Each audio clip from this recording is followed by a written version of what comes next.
झकास हम अपना क्लास में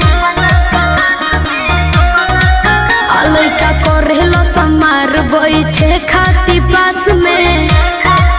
बाबू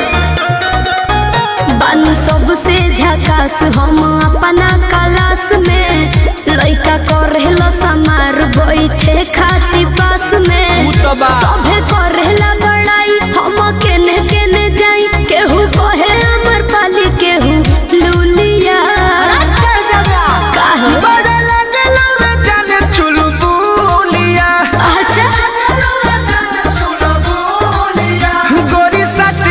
पढ़े जब जानू स्कूलिया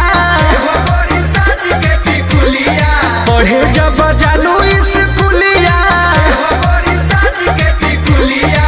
अरे चुप रहो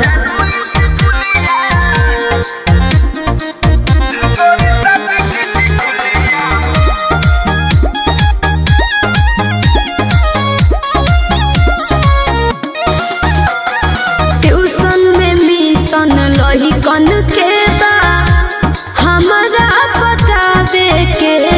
घड़ी में सभे देखेला समय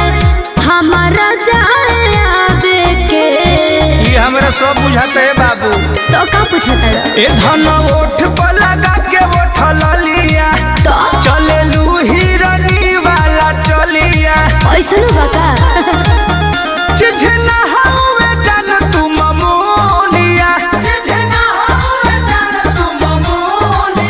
मत सट के टिकुलिया पढ़े जब जानू स्कूलिया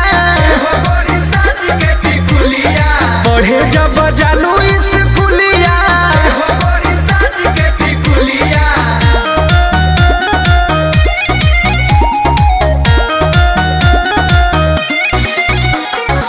म्यूजिक बाय आर्या शर्मा अरे फेरा में हमारा लागल बाड़े और मध विशाल हो सोनू सुधा कर डेरा पर पूछस हाल चाल हो